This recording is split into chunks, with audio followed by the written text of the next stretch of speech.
Hi, I'm Taylor Owen. From the Globe and Mail, this is Machines Like Us.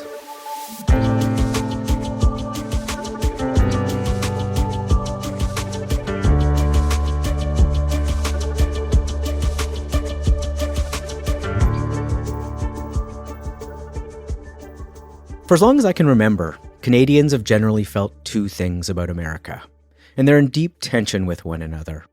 On the one hand, we consume American media and mimic American politics, and we depend on the US for national security and as our most important trading partner. And yet we also define ourselves largely in opposition to them. In its most superficial form, this can look like cheap anti-Americanism. But at various moments in our history, US dominance has forced Canada to think about the things that set us apart.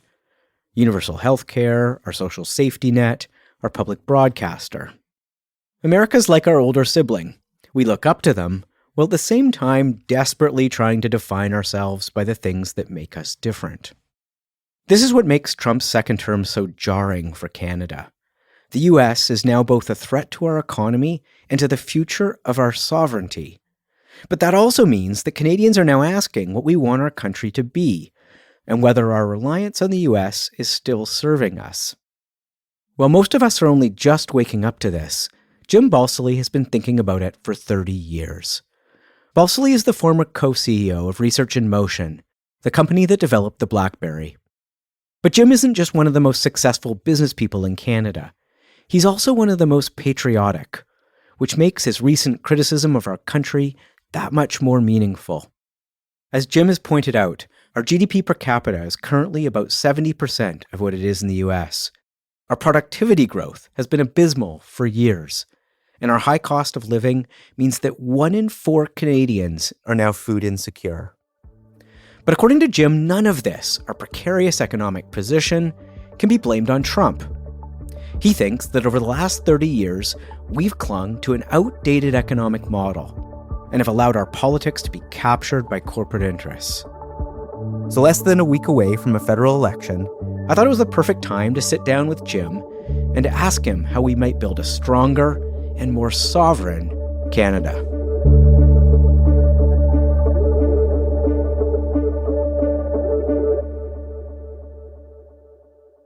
Jim, welcome to the podcast. A pleasure to be with you, Taylor. So 25 years ago, you built one of the biggest, most important tech companies in the world. And you did it from Canada, and you did it in Waterloo, where we are right now. If you're starting it now, would you do the same? Well, it's harder. It's harder for a couple of reasons. Back then, it was really beautiful because we had politicians that would do things like Team Canada, where you would go around the world and say, buy my products. And they understood that it's the purchase order. Okay. And a lot of that credit would go to Jean Chrétien, but Paul Martin did it some too, and a bit with Stephen Harper. So promoting Canadian companies to the world, on the world stage. Buy my product. Okay. Because that's, if you have a high margin product you sell to the world, that enhances your terms of trade. And the devices you were selling were those high margin 100%, and that products. Drives up your productivity. Okay. So governments were very, very pro-Canadian. And that was really beautiful. So I want to get into a bunch of things that have changed, but just say a little bit more about what that moment was like, because it does feel, looking back at it now, like this was a moment of optimism, of kind of alignment, like you said, between the interests of the country and the interests of your company and the emerging tech sector in Canada. And is that right? Is that what it felt like? Yeah. Well, we started an organization to speak for Canadian companies because at that time, the largest employers in Waterloo region were, and the largest hirers, I should say, of Waterloo grads were Microsoft and IBM and NCR and Hewlett-Packard. So the key was go work for an American firm, leave. And we took an attitude of let's build our companies here. And keep the people here too. Let's keep the people here. Yeah. Let's have the wealth effects. Let's have the management rollover, spillover ecosystems. That was really the focus back then. And the politicians were very much oriented to grow the companies. And we just had tremendous support from, quite frankly, provincial and federal to say, buy these products, take it to the world. It was beautiful. And it's such a contrast to now, where the political narrative is come and take our people, come and buy our startups cheap, come and take our ideas for free. And I've never heard in the last 10 years, the Prime Minister say, buy our products. And so what happens is when you're helping foreign countries sell their products into Canada by setting up their branch plants here, then naturally your GDP per capita goes down because you're not pushing high value added products to the world. So paychecks get worse. So I want to get into that. But so let's talk about what changed then, right? So late 90s, you do have sort of an alignment between this sector and policy objectives from the government. And then in the early 2000s, for that next decade, what do we see in this space? The emergence of big American tech companies, and something changes according to your view of this, right? So what happens in that decade, and what went wrong in that decade? Well, I think the most important thing that went wrong in Canada was we never updated our thinking. Okay. As the world in the early mid-90s was moving to a knowledge-based economy, Canada's economic thinking was a production-based economy. So we didn't have the strategies that focused on enclosing and owning the IP. And then as we went into the 2000s, owning and controlling the data. The feeling was give it away and the branch plants will carry us along. So as the rest of the world kept getting smarter and smarter in these strategies in Western Europe, in the United States, and Southeast Asia, Canada stayed stuck in an old kind of thinking, and the price of that became greater and greater and greater. Point number one. The second part is as the knowledge and the data economy got more and more powerful and bigger, these companies really got deeper and deeper into the policymaking realm of their countries and the geopolitical, geoeconomic structure, that these became state, public-private elements. And that just wasn't in Canada's playbook. Canada's playbook was hands-off, free market, cut taxes, cut regulation. Foreign branch plants are as good as a Canadian company. A job's a job's a job. And none of that was true. So it was a product of outdated thinking that never upgraded, coupled with a corporate capture of the policy making. And the price of that just kept growing more and more. So let's talk about both of those then, because I think those are really key pillars of the arguments you've been making in this space. So the transition from industrial to a innovation or knowledge-based economy. So walk us through, when did that happen, and when did the world catch on to that transition? Well, America was very deliberate in what they did. They put extensive intellectual property provisions in the NAFTA agreement of 1994. And then they'd spent 5 years developing what are called the TRIPS provisions of the WTO, the trade-related aspects of intellectual property.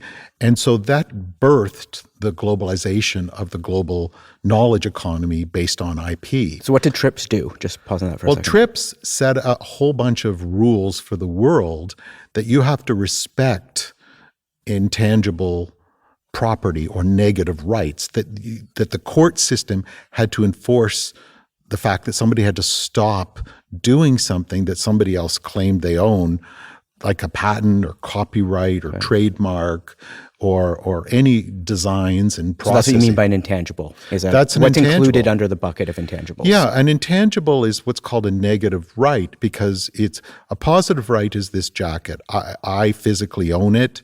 It's not rivalrous. Only one person can wear it at a time, and its ownership's not really contested. It's a nice much. jacket. So thank you very much. Yeah. I like yours too. But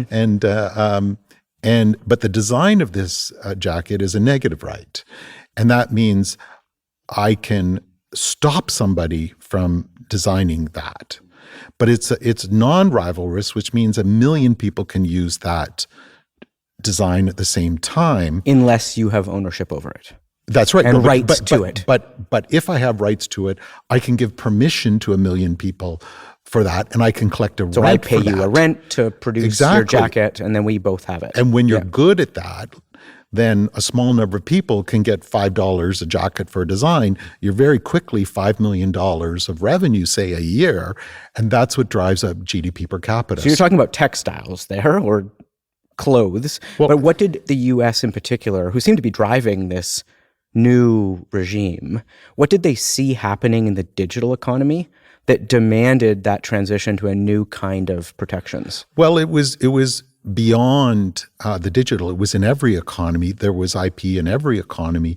The digital was coming along, but this applied to life sciences. It applied to industrial machinery. So they weren't just thinking the internet when they did this. They were thinking their entire everything. Okay. And they said, if you can get good at this, you can capture these rents and get rich, and digital and non-digital.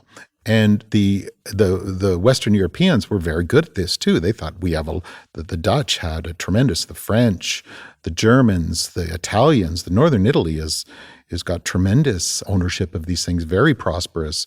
And so this was a way to get rich.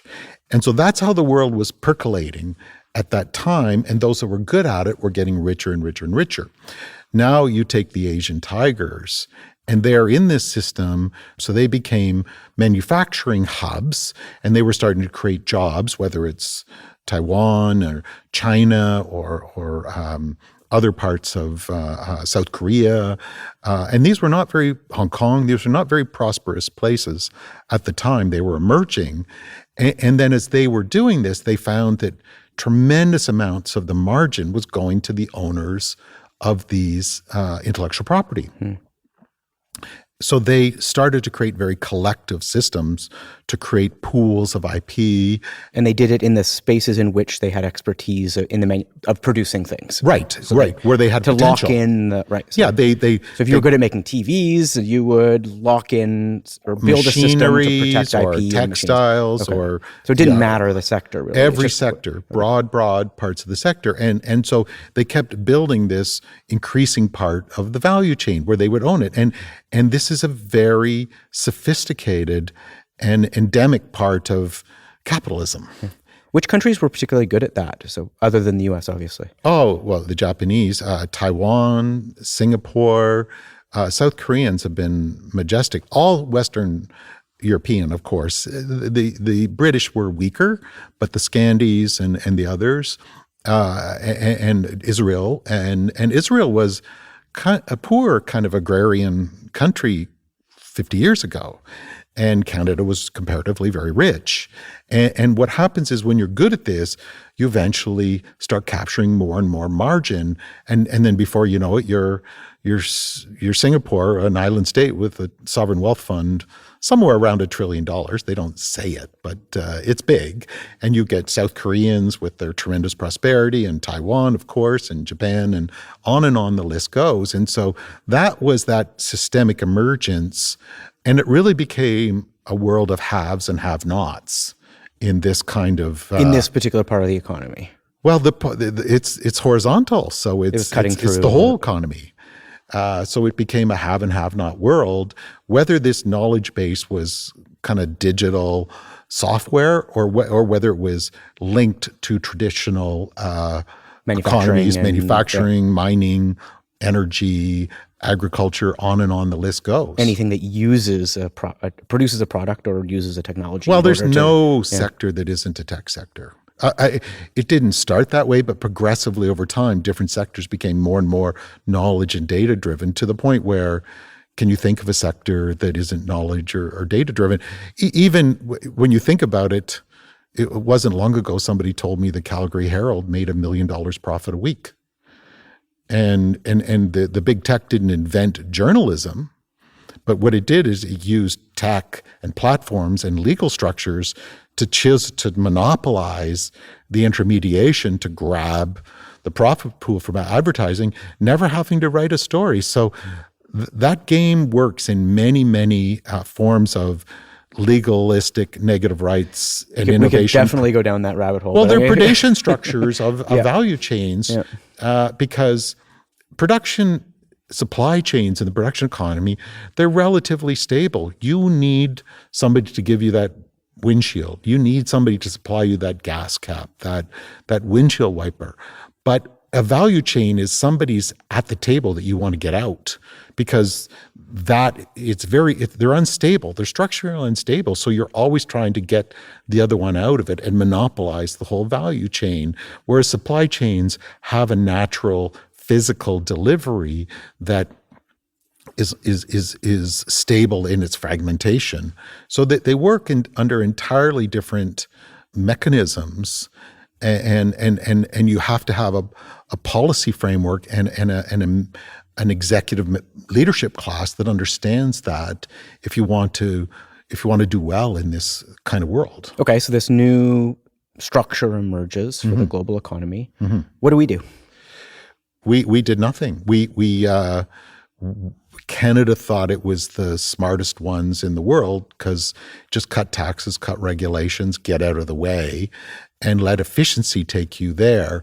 When in fact, these are about structural inefficiency. It's about introducing friction to capture a rent, and you got strategic behavior by nation states. And we didn't think there was any place for that whatsoever. And these other nations were doubling down in their like the US has an IP caucus, it has an IP office in the White House. All other nations were doing these kinds of things to both how do they bubble up their opportunities and how do they nourish and protect them, and then how do they project them onto the world. Canada had absolutely nothing of that. It had no capacity. It had no understanding that it needed capacity. And that elite policy failure over the last 30 years is why we systemically eroded while these other countries were just soaring in their prosperity. So what kind of economic activity through that period were we incentivizing instead? Like, it's not like we weren't doing industrial policy or what is the framework through which we were thinking about the economy? Well, it was a very dangerous approach because we used a production economy model where in the 70s, and even when you go back to the 50s, where Canada was industrialized through branch plants, when you open up a branch plant, they have to bring machinery with them. They bring management skills with them. And the production function created local supply chains. It created a tax base based on the proportion of the labor that was the way that worked. So you wanted the factory and the people. Right. And that's what was creating, and you got the jobs. That was creating the productivity. And you also get wealth effects and you get expertise and you get a lot of those things. But we kept up with that plan, and that was very good when there were few manufacturers in the world. And so we were competing with now the Rust Belt of the United States, principally, and a wee bit in Western Europe. So we did well on that, and we would have, slightly lower wages. You create incentives for them to come. Yeah, and you have, investments in infrastructure to move the goods. You had subsidized healthcare, and it was a pretty good deal comparative to, Cleveland or Germany to do these things. But what happened with these trade agreements, that it globalized the labor market, and so it naturally went to the lowest cost jurisdiction. For manufacturing. For production. Okay. And so what that did is that put tremendous downward pressure on labor rates. And so now it created a way where Canada had to compete with Malaysia and Guadalajara on labor rates. And so that put more and more downward pressure on labor. Then when you bring in the knowledge-based economy, not long thereafter, you had a second hit to labor because you could enclose the idea of owning it, of the idea. And that had increasing returns to scale. So this broke the relationship between labor and capital. Explain. That feels really important. Can you explain that? Well, I think it was called the Calder effect or the Calder ratio, that the relationship between labor and capital is relatively constant.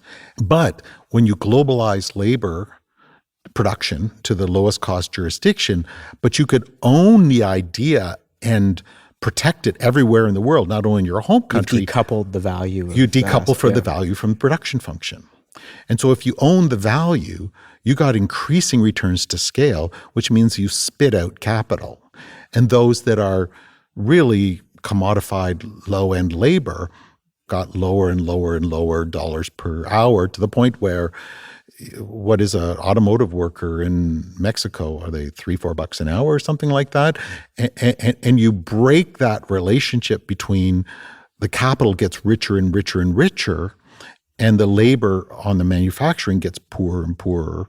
So I can see that in the sort of the manufacturing, the industrial manufacturing sector. Yeah. But wasn't the argument in the knowledge economy that actually we had a well-educated population, that well-educated population demanded a market value in the knowledge economy that would receive high salaries, that would then have a spillover effect to our economy, and those people would break off and start their own companies and fuel our own innovation. And right, there was a counter narrative to that, right? That wasn't just driving down costs in the knowledge economy of labor. Yeah, but absent public policy, that doesn't happen.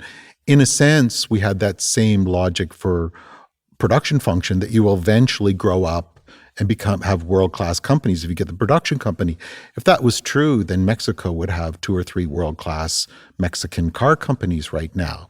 And then what happened with this enclosure of the knowledge economy, absent very sophisticated, deliberate public policies to get your fair share of it, the foreign state actors, like other countries and their large companies, they very carefully managed the spillover effects so that they didn't happen in that regard. So they would use things like very aggressive IP, intellectual property provisions that were encoded in trade agreements. They would have very onerous non-disclosure agreements. The ownership was kept at the home country for the wealth effects. The taxes, like Microsoft's Canada's headquarters is in Ireland, so you don't get the tax effect. So they were incredibly sophisticated to ensure that there were no spillover effects. And yet our public policy approach of our politicians was to bring them here and let them take our best ideas and our best people. And they thought they were tremendous salespersons. Yet, in fact, it's like putting your best jewels of the household on a table on the front yard and say to the neighbors, help yourself. And when they took your diamonds and rubies, you consider yourself a great salesperson, not understanding that they were painting us into an economic corner of no sovereignty and very low value add. And thus you're vulnerable to predation and exploitation in an era of strategic behavior. By hypothetically a U.S. president. And here we are. But we painted ourselves into this corner. So how did this affect RIM? Did this hurt RIM? No, because my mentors were saying, file IP, get sophisticated. We had 150 lawyers that reported to me. We had about 50,000 patents. We were the fastest growing company in the world for 5 years. People like to have sport that Apple, iPhone, the year Apple launched, we were $3 billion in 2007. We grew to $6 billion that year. We doubled. The next year we grew to $11 billion. The next year to $15 billion. The next year to $20 billion. No, RIM's issue was a strategic issue that in response to the iPhone, Mike wanted to create a clickable display that they called the Storm, and it didn't work. And so what happened is we had 100% returns. Our largest customer, Verizon, said, we're not going to work with you. We're going to work with this Motorola Android. And thus, we now had Apple with the high end and Android commodified. Well, there were about 200 Android phones. They took the price down to $50. So we were in no man's land. And at that time, we made about 1.1 billion profit a quarter on our services business. And so what I wanted to do was decouple it as a proprietary to our devices. We had a plan to launch it with working on Android and iOS, and we had far more subscribers than WhatsApp at the time, and the carriers wanted to do that to make it SMS 2.0. Well, what happened is Mike said to me, if we do this, you'll kill hardware. And I said, hardware's already dead. And then he won a strategy with the board and with the new CEO to cancel that program and focus on hardware, a new operating system, and said, if you wanted our BBM and our rich BBM services, you have to buy our hardware. But that's kind of like saying to somebody, if you want to text with me and call me, we both have to use the same phone. It worked when we were a mini monopoly on smartphones, but it doesn't work when there are 3 players.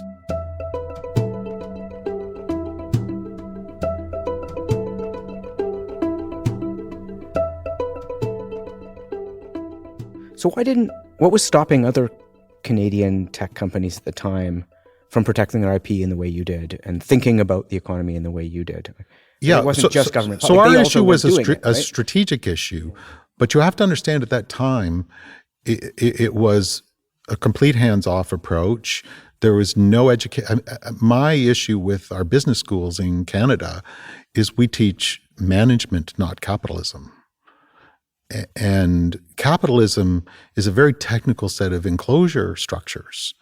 And I'm still prospering after RIM in my office. The investments are astoundingly prosperous because it's a technique of coupling innovation with leveraged enclosure systems.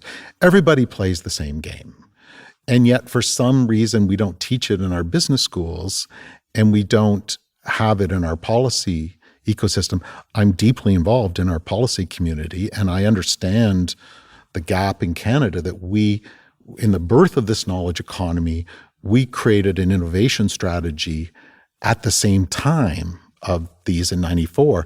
And it's all about efficiency and jobs, which are production structures. And to this day, there's been no change in those understandings and those strategies. Quite the opposite. They keep doubling down on giving away the countries, to the point where we had the Prime Minister, 3rd or 4th day in the job, announce a $6 billion over-the-horizon radar. And today I'm announcing that our government will be working with our long-standing defense and security partner, Australia, to build a new long-range over-the-horizon military radar system. When there's a Canadian company that they've been nurturing and supporting that had been qualified to sell to the Canadian and U.S. Department of Defense, and now we don't have control of that strategic technology. We don't get the wealth effects. We don't get the ecosystem spillover, the dynamism, and just imagine that being played over and over again in every form, whether it's battery plants, whether it's biotechnology, whether it's giving away AI. It's been a systemic disease in the economy. And so those that are creating companies, they're dealing with this wind in the face, where it's like our coaches are coaching the other team along with their coaches, and nobody's coaching our team. So why? This is when I hear you describe this, it feels a little bit almost like an innovator's dilemma kind of situation, where we were so reliant on the resource sector and maybe auto manufacturing in central Canada that we missed the smaller opportunities and allowed others to take advantage of them. Is that partly what happened? Like, was our eye just on the wrong, we had bulk of the economy and that distracted us? Or like, why? Well, the elite policy failure over the 30 years is inexplicable, because it's all win and no loss. And we had all the ingredients to be successful.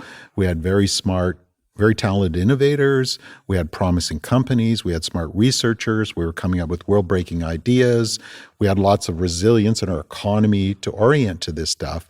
But there was a complete alienation of that understanding in the ecosystem, in the nervous system, in the immune system of those who created those policies. There's a tremendous amount of bullying in how policy discourse goes in this country. And the attitude was, we just have to keep giving money to universities, keep more hands off. And the answer was Einstein's definition of insanity. We just have to do a lot more, a lot longer, and it's going to work. And so I think that closed-mindedness and that parochial approach that no other country did is what put us into this situation. The second part is that there was a parallel set of corporate capture in Canada, which is really Canada is more and more about rackets and not markets. And so you strangely have so many people for small dollars that are prepared to sell out the country, sell out the citizenry, sell out the consumer, sell out the worker for small bits of GR jobs. Explain to me how that works. I mean, let's touch on that for a moment. I'll give you, let's take it to a very, in Brandeisian competition theory of the late 1800s in the US, they realized that if the companies got too big, this clobbers democracy because they're so powerful they can overrun the politicians. So they very, very carefully checked size. And so as an example in Canada, and I'll just get very tangible rather than abstract, a few years ago, we had the government decide that it would be good for Google to privatize the government of our largest city through Sidewalk Labs. I'm pleased to announce that Waterfront Toronto has found an extremely promising partner in Sidewalk Labs. A world leader in urban innovation, Sidewalk Labs will create a testbed for new technologies in Quayside. Today, I'm also pleased that in order to get the development of this area started, Google Canada has committed to relocate its headquarters to the eastern waterfront to anchor this innovation cluster. And somehow the decision makers there thought this was a good idea, and then part of the staffers ended up going to work for Google Sidewalk. And what happened is the minister in charge of infrastructure for Sidewalk, Minister Champagne, goes into industry. And he's the supporter of this, coupled with tens of billions of dollars going to foreign branch plants for very few manufacturing jobs, where all the control was foreign, all the wealth effects were foreign, and we get a very few number of manufacturing jobs. And local manufacturers were getting their people poached with their own taxpayer money. How are you defining manufacture there? Because you mean the tech sector as well. No, right? but tech. Yeah. But this is, you imagine being a small family manufacturer in southwestern Ontario. Your best people are being hired to work for these battery companies with your taxpayer money. Battery companies that were incentivized to with build factories money. here. With and then the government money. says, we have to raise your taxes to pay your fair share to subsidize this. This is happening at scale. Whether it's tech or manufacturing, because it's all got there, we played to a low value add, low sovereign control in all aspects of this economy, whether it's Google Sidewalk, whether it's privacy legislation with big tech and domestic oligopolies, whether it's value-added battery technologies. And then what happens is you play that out long enough in a changing economy, you get higher costs because of the oligopolies, you get weaker paychecks because you're competing in lower value add, and you get social ailment, mental health, polarization, erosion of democracy. These are all a function of the upstream inattention to the change structure of the economy, coupled with the corporate capture of the political making federally and provincially in this country. And the one who pays the most for it is the citizen. And I've come to the conclusion that this is actually the most important issue of the election. Are you here for the citizen, or are you here for someone else? So I want to get to what the alternative is in a moment. But when I think of the way at least the digital side of the intangible economy or the knowledge economy has emerged and scaled in the US, there's a ton of, as you say, negative costs to that.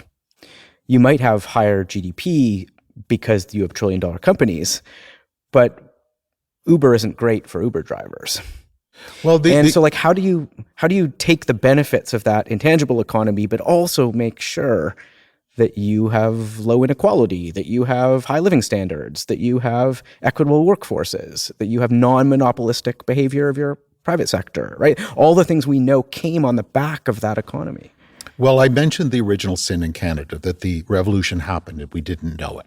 And not only that in the data-driven economy, the self-colonization was at a whole another level that was unimaginable.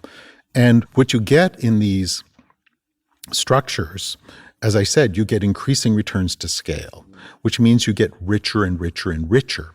And the more data you have, the companies get richer and richer. The companies get richer and richer. And the more data you have, you get economies of scale. But then when you have more knowledge than I do, you have information asymmetry. So you can do things like, how Amazon does the pricing of their competitor things, or you do, person-based pricing for capturing the consumer surplus. And when you put all these things together, you get richer and richer and richer. And then what happens is you become so powerful, and these become well of public-private wealth. Which is clearly happening in the U.S. now. We're seeing this well, it also happened under Obama. It happened under Biden. For sure. Certainly, yeah. The state and these companies become one. Yes.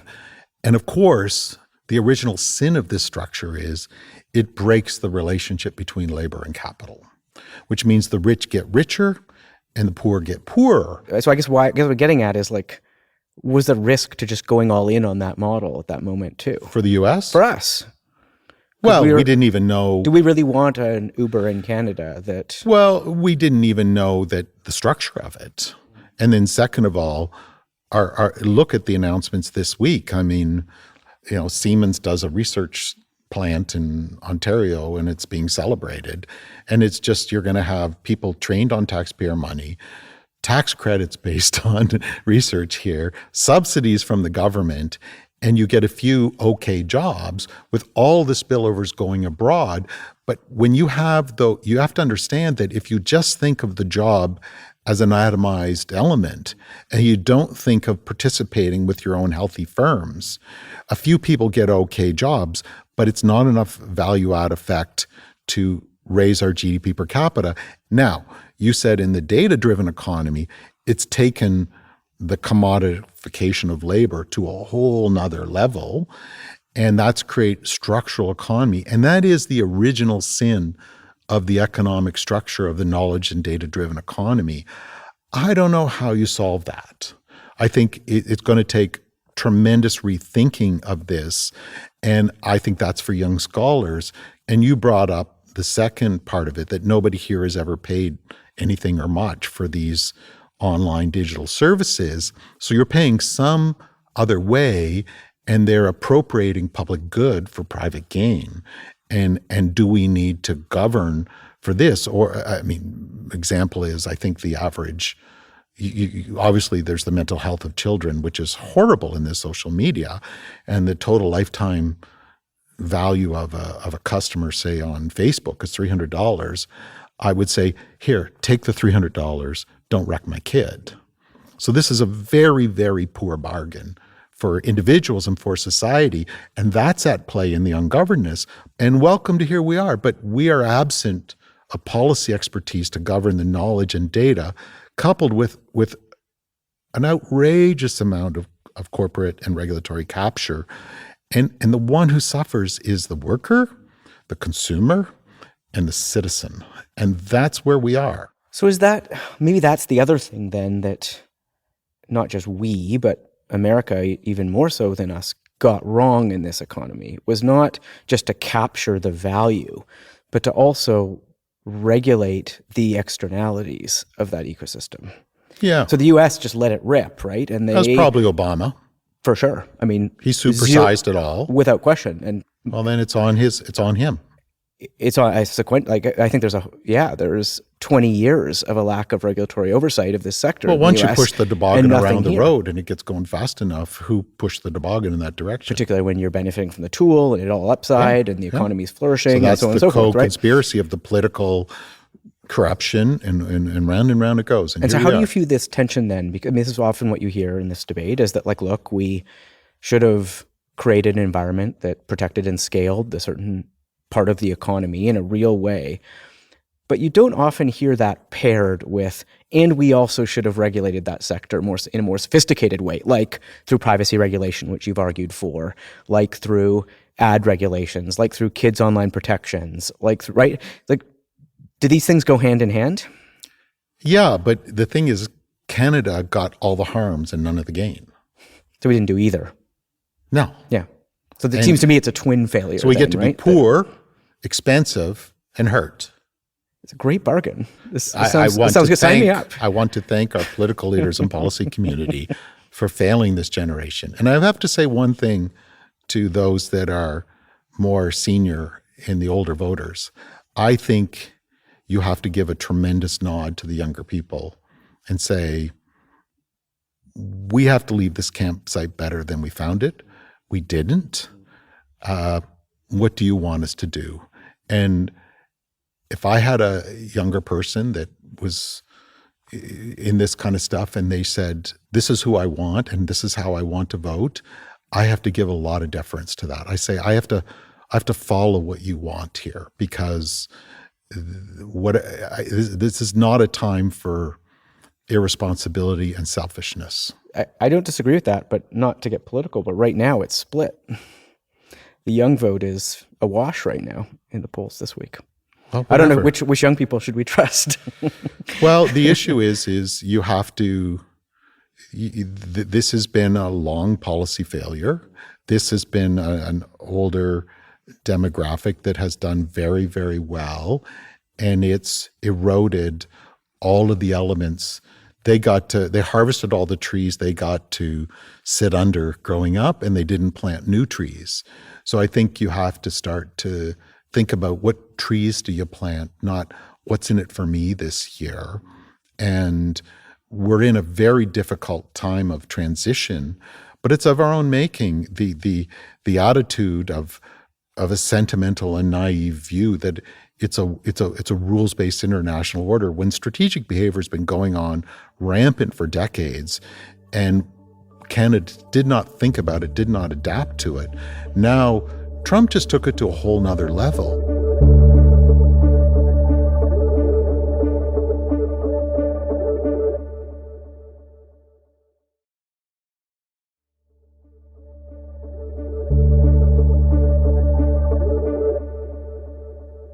One of the things I admire about you most is your patriotism. I mean, you're the most patriotic Canadian I've had the privilege to meet in 15 years. That's one of the nicest things somebody said to me. Thank you for that, coming from a true. thoughtful person like you. It's true. And you care deeply about this country. And you've been successful within it. And you've given, as we've heard, unvarnished critique of it. But how do you feel in this moment when you see literally our sovereignty being attacked in a way that, I mean, I've never seen in my lifetime?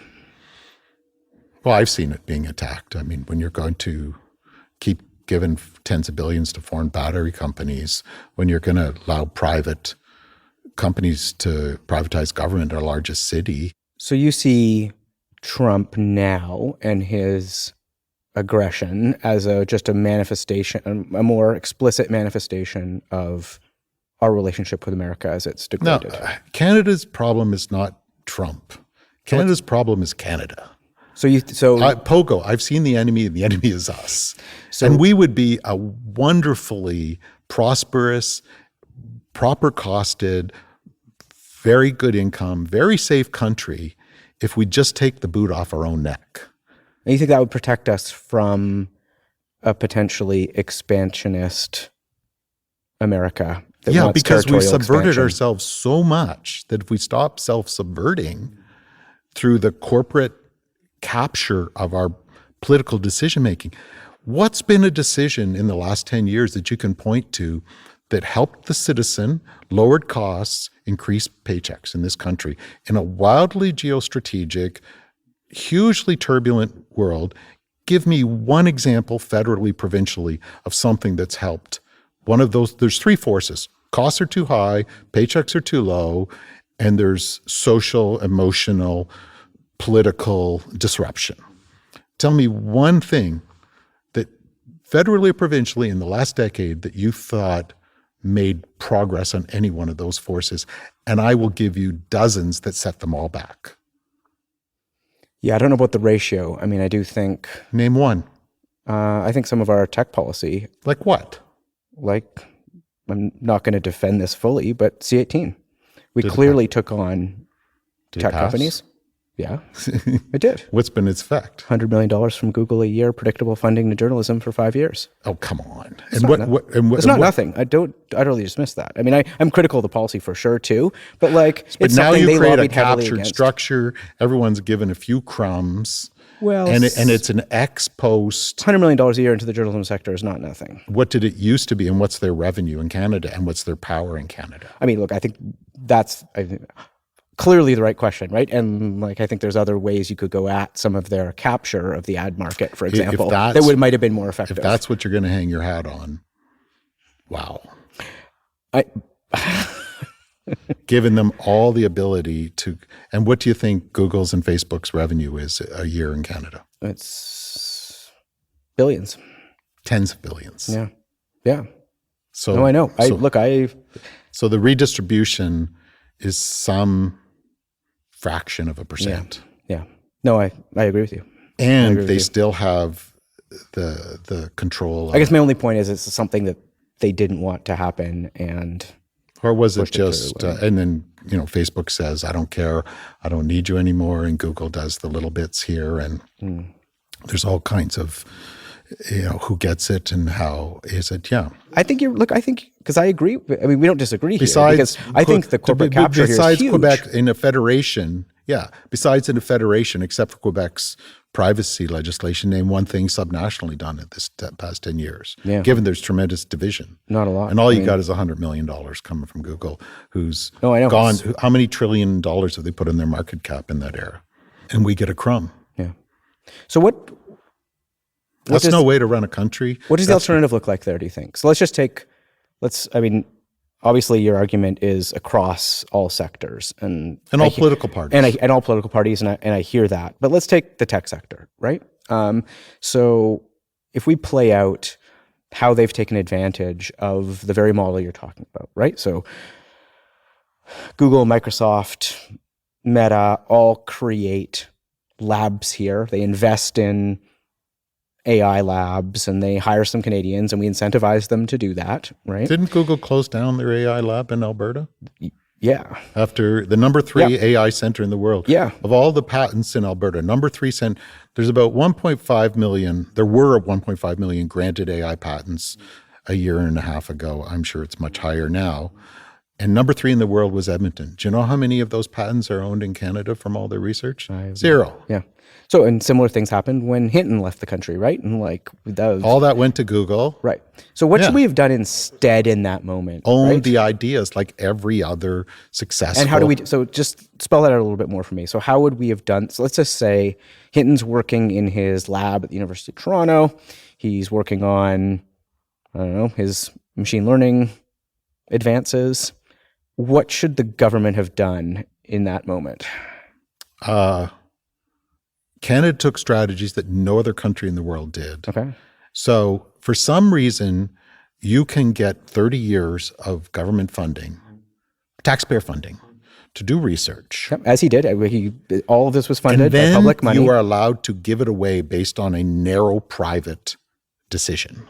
Okay, so explain allowed to give it away. What's the mechanism? Well, you say if I want to, for instance, he can sell it for a few $1 million. The fundamental battery technology in Dalhousie, I believe Tesla gets all the IP, and 3M does, and they put $200,000 into the lab. So you get taxpayer funding, but then what you do with the economic spillovers, you can make only for your narrow specific purposes at that time. Nothing to do with the ecosystem dynamism. We just said, let it all go, and it'll work out at the end, because as long as you invent the idea, you're going to get the benefits. But the inventing and the ownership commercialization became decoupled structures in this world, and we didn't attune for that.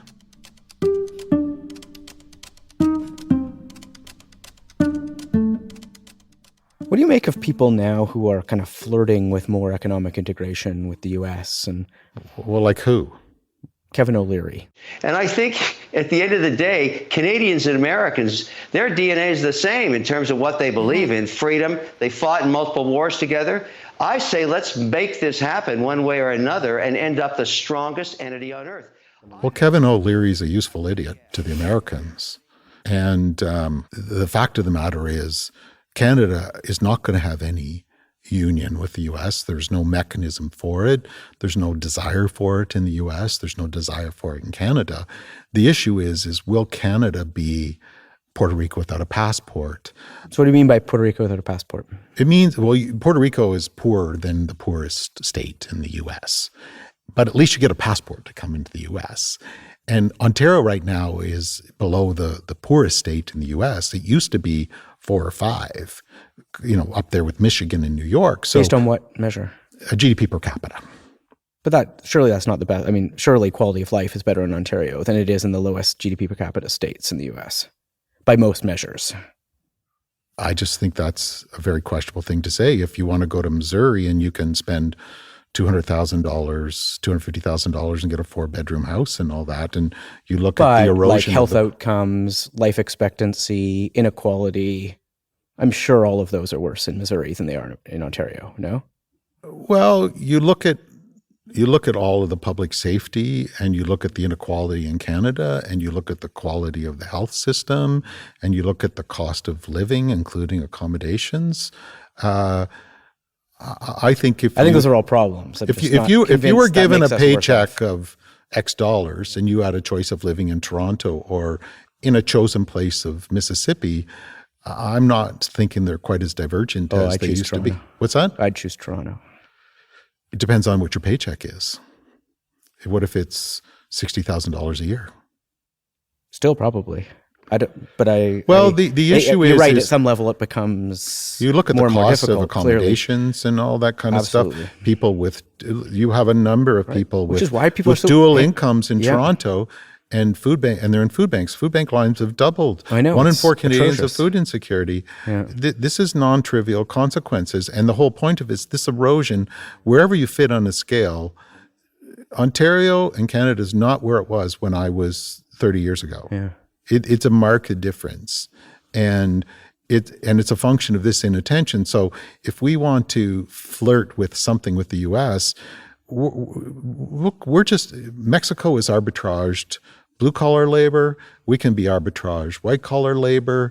Then they get to own the factors of production of whatever interests there are here beyond the white collar labor. Maybe it's some minerals, maybe it's some energy that they get raw, and then they value add And you have to remember, on energy, we don't refine it. And so if we don't participate in that value add of refining in the ended products, you're always a hewers of wood, drawers of water, and ripper and shipper of other stuff. And that's not enough to lift up our prosperity, whatever measure you want to do it. And so you get that low GDP per capita, you get that weak economic contention for costs of services, and you don't have the money to pay for the different. And the idea that our healthcare and our society and our education aren't going through an erosion. Oh, why would the last argue that? Then you're going someplace that isn't good, and that's I said Puerto Rico without a passport. That's the prosperity thing, but you put them all together, and it's not the Canada of the promise that we inherited. And so our job is to leave a campsite better than we found it. I think that's a failed thing. And so you ask why I do it. I mean, I think it's a moral failure to not do your part and not do, if you have resources to bear and you have some capacity, then I think you have to bring them to bear, or it's a moral failing and people are free to do what they want to do. And I've met so many bright young scholars, so many smart people that want to dig in on that. I think we owe it to them to let them design the future they're going to inherit. Let them have the space, let them have the resources, just like we did. And that's the imperative. It's very meaningful. It's very interesting, but the alternative is corrosive. So how would you respond to the U.S. right now? How would you advise that they respond in the There's short kind term? of nothing we can do. We are where we are. So what do you It's mean by kind that? of So how does like- it play out then? It's the idea that this has nothing to do with Trump and everything to do with Canada. That what are we going to do? Nobody's going to invest $1. Like, I have a very active investment office, sizable. I do business every day. Nobody's investing in Canada anymore. They're quietly moving it out. And Carney said it right. He said, whatever we thought is over. And even if he doesn't do the tariffs much, the threat of them is completely shifted anybody's thinking. So they'll still keep doing investments in Mexico and in US, but they won't in Canada. So what's there to do with Trump? People say, I'm going to negotiate a new agreement. Well, the agreement's not worth the paper it's printed on. There's a security override. This is all ad hoc power and leverage. And why do you think the Japanese still grow rice today? Because they know they have to feed themselves if the world gets squirrely.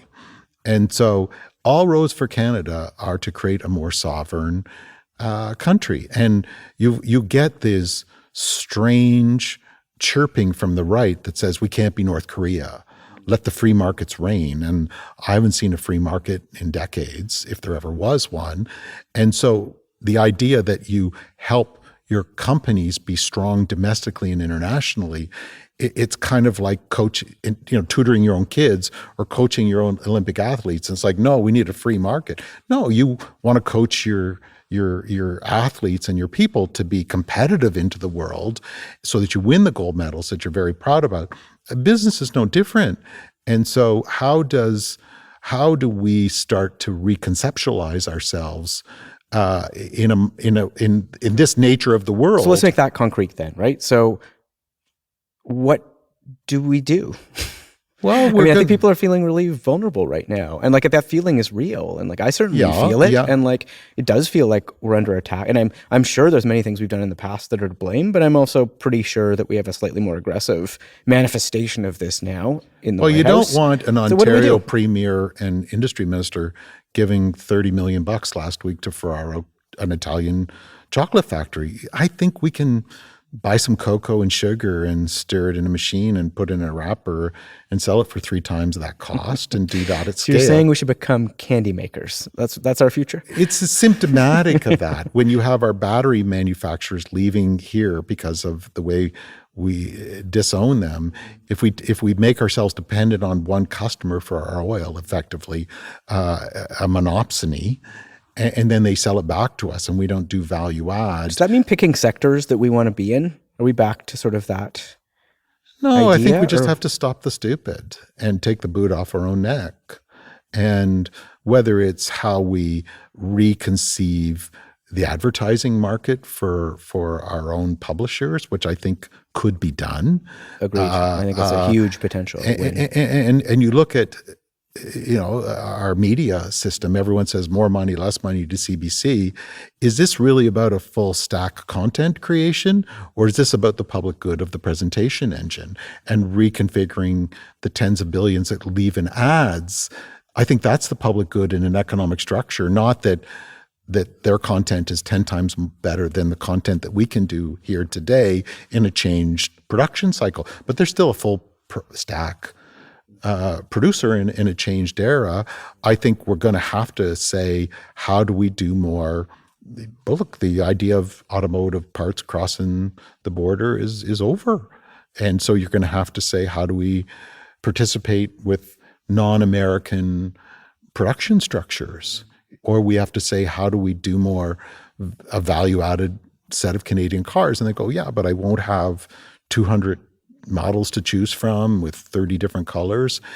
And is that the idea of a good life? And I'm not saying being an autarky, because people, they take the reality, and then they'll play a straw man game. Oh, he wants to be autarkic. He wants to be North Korea. No, this is a reality that I've been saying. We need to be more sovereign. We need to be more value add, or we're going to pay a sorry price. And we built a house of sticks. The big bad wolf has come. It's going to be difficult, but we can affect a transition, but we need to understand that transition. And it's not going to work if it's corporate capture. It's not going to work with outdated thinking, and it's certainly not going to work by giving a $6 billion over-the-horizon radar deal to foreign actors when we need that domestic dynamism. And you see this debate constantly, right? Because then last year they funded that, like the Canadian low orbit satellite company, and that was derided by a lot of people because they should have gone for Starlink instead. But do you feel like that's $6 billion in the Trump era, that I can't compute. To BAE. That seems confusing to me too. That's the worst decision I've seen since Sidewalk Labs. At a time we're in crisis, where we actually have to put that money to work for sovereign value add, sovereign dynamism, sovereign control, IP owned here. What, do you think these foreign companies are going to go, here, you own the IP, you can get rich on this, you can take this around the world? No, they're trying to grow their companies. But that plays out endemically in our policy thing. And the only person that would make a decision like that, or Sidewalk Labs, or the battery plants, is someone who's captured by foreign corporate interests, or someone that doesn't understand how the global economy works. And I say this bipartisan, and I say it's longstanding. And then when we go to the digital realms that you and I talk about, these things have tremendous adverse spillovers. So that when the school boards in Ontario want to litigate against social media for harms, like many of the subnational states have done in the US, we get a premier criticizing them for what are you doing distracting with something like this, even though it's a contingency-based when the teachers are literally on the front lines of this thing. And it's a contingency-based litigation. Who would think that that's a good idea? Somebody that doesn't understand the harms, or somebody that's captured by corporate interests? I used to think it was outdated thinking, mainly, but I've realized it's both. And if we don't fix both in parallel, then my comment, if Canadians don't make this the priority in the body politic, my only question is, how low can it go? So you've been talking about economic sovereignty for a lot longer than most people in this country. A lot of it's now the cool thing to talk about is how we're going to create. Welcome to the club. So come on board. It's a big. Sounds like a nice place to be. It's a big tent. So it's a big tent. We need lots of hands. We got lots of oars to pull. We got places to go. Tell me things what to do. I just want to know, like, what will I hear a lot of rhetoric on all sides that we're going to double down on our industrial economy. We're going to double down on the resource sector and manufacturing and so on and so forth. I don't hear a lot about building new IP protections and pools and creating scaling a Canadian tech sector. Where do you ever hear about? Where do you hear about having sovereign IP, sovereign AI and LLMs? Okay, so the only thing they want to say is, "Hey, I'll give you cheap gas to burn, and go put up a shell here." And we take ourselves out of 99% of the economic value, 99% of the sovereign control. I was at the Paris AI Summit. I was at the Paris AI Summit. I was invited. That was the pitch. I've got better things to do. It was with my other time. countries. Well, sorry, that wasn't to be clearly I don't. But I know that it's like I'm okay. It's like, where are we going for dinner? The game was who can provide the lowest cost power to the American companies to get them to build data. That's just lowest cost labor all over again. It's happening again. So this is what I'm saying. So what signs what would be a good sign, or what were a couple things that you would see the next prime minister do that makes you signal that they've understood this shift and are maybe not responding to Trump, because maybe that's not possible, but taking Canada in a direction that will increase our economic sovereignty? Well, stopping the stupid is giving away our best IP and then giving away control of the sovereign AI. So what would that look like, though? What's the mechanism through which they would shift that? Sovereign compute is because the nature. So investing in sovereign compute? You have to.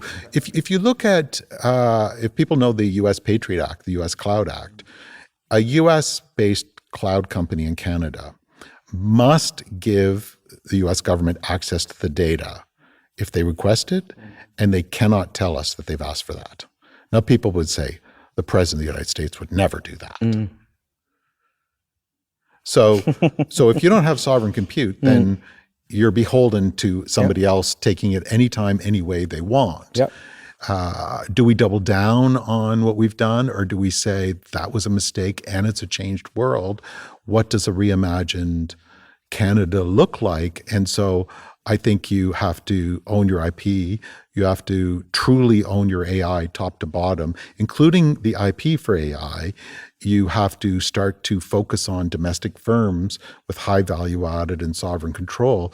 We've got $4 trillion of, big pension funds, money here. We have smart people. We have a lot of resources. We can do a tremendous amount more. So can we be our own best friend again in a bit of a reimagined time?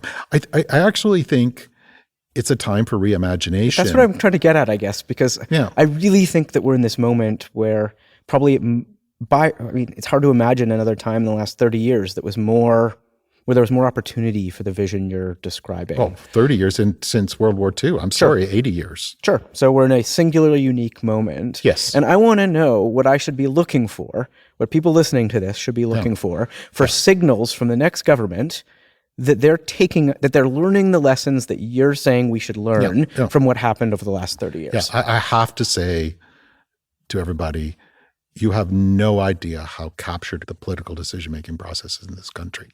We will not get out of it without tremendous transparency. So how do we break that then?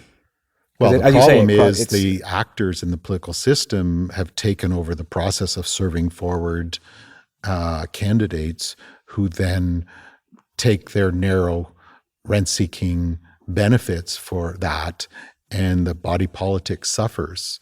How do we break that?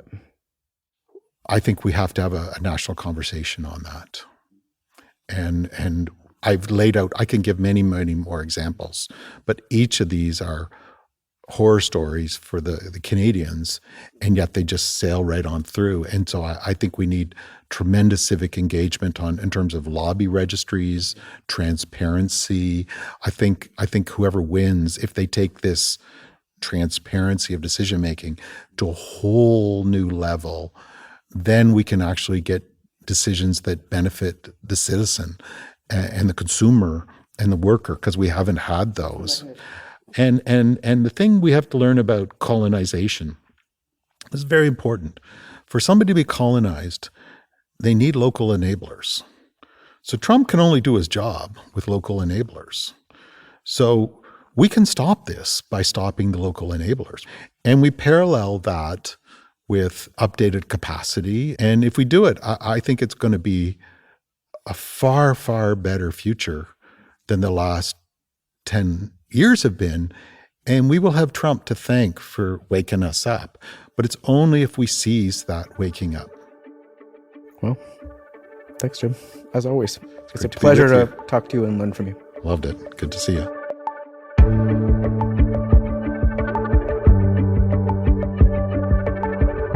Machines Like Us is produced by Paradigms in collaboration with Globe and Mail. The show is produced by Mitchell Stewart. Our associate producer is Sequoia Kim. Our theme song is by Chris Kelly.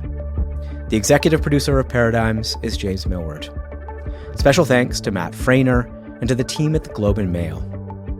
We're going to take a few weeks off while we regroup for another season. If you have questions or ideas for interviews, give us a shout at machineslikeus@paradigms.tech. In the meantime, if you've been enjoying the podcast, please leave a rating or a comment, or tell someone else about the show. It really does help grow our audience. That's it for now. We'll see you in a few weeks.